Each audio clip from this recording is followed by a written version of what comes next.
we getting to that? Am I jumping No, ahead? no. This is just something I always have here, and you happen to be here today. I always keep a picture of you around.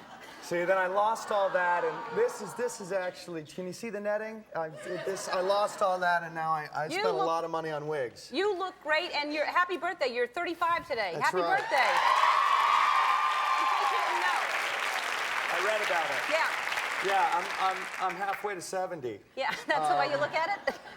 You look great. Well, yeah, thanks. It's a combination of pills, and I got a big Velcro strap back here that I cinch up a little bit, you know, for talk shows. And, well, it's working. It looks really good. I run quite a bit to stay in shape. Yeah, and I actually I did the last 2 LA marathons. You did? Yeah, and I finished them both. I only walked a little bit when very little people were watching.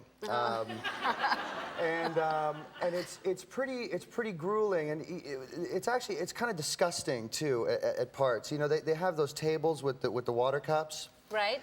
About every mile. So you go by there and you grab a water cup, and then there's inevitably this guy at the end of each table that's got a big cardboard cutout thing with like half a basketball dollop of Vaseline on it. Okay? Yeah. And like the first time I did the marathon, I didn't really know what that was all about. The second marathon, the temperature was a little different, and there's a lot of chafing that goes on just about after mile 12 or something. You start to develop some real hot spots, you know. There's pits, there's, for the heavier people, heavier men, there's some under breast stuff that starts to get a little hot. And then, of course, for all men, the garbage gets a little worn. And so, what you have to do is you've got to go through there and you get your water, you're feeling refreshed, you see the dollop, and you got to hit it with like 2 or 3 fingers, and then you got to like weatherproof yourself. And then you're good to go. And then you run a little bit quicker because... You know, a marathon never seemed appealing to me to begin with, but right. now... It's kind of hot. None of that feels like it would be a good... And there are children watching. When do you have time to take care of the garbage? I mean, what... Well, Never mind. Don't even answer it. Don't even answer it. But I don't understand any of it. But so are you still running? You like that? I can't run when I'm doing the show because it's not one of those cushy multi-camera studio audience sitcoms. Right. It's a single camera shot like a movie. So we do like 12 hours a day, which means I got to get there at 6:30 and you leave at 6:30. So I can't run. So I go the other way so that I don't miss running. And now I eat like a pig and I smoke like a sailor. And I quit for like 4 years, and then I started doing the show. And there's this Canadian, they smoke like fiends, those people.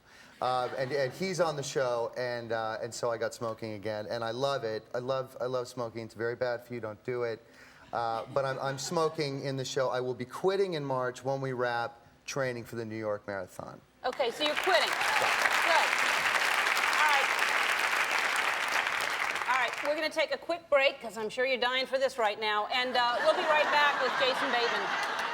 We're back with Jason Bateman, and I was just raving during the commercial, telling him how much I love Arrested Development. The show is, it's on Fox, and it's really, I never get a chance to watch television much anyway, and it's so hard because there are things against each other and you never can watch everything. It's so good. Yeah, I don't know what show you're watching. I'm counting the days. Yeah. Yeah, we're almost done with it. No, it is the best job I've ever had, and we were worried that all these great reviews came out and they were saying how smart it was and everything, and we don't want to be oh, look at us, we're so smart and so clever. I mean, we're truly trying to make people laugh. However, these guys just happen to be really, really smart that write the show. I mean, Mitch Hurwitz is, the second coming, and he can just write these, incredibly intricate sort of dovetailing storylines that are a little bit difficult to follow sometimes if, you got, your head and your bong at the time. I mean, you really have to you gotta listen to every word, but it's worth it because you get some jokes that pay off in the second or third act. Oh, the subject matters today.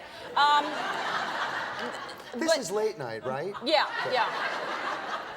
In Sweden, and but But Mitch Hurwitz he's hilarious because I worked Yeah. with him on my last show, and Mitch is great. And so congratulations to you. And we have, since it is your birthday and you are eating junk again, you're not worried about, you know, eating healthy, we have something for you to say happy birthday. Let's go over here. Come on over here.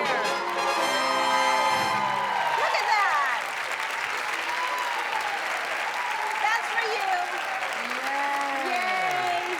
No candles to No, represent you didn't want to mess it up. It's too fancy.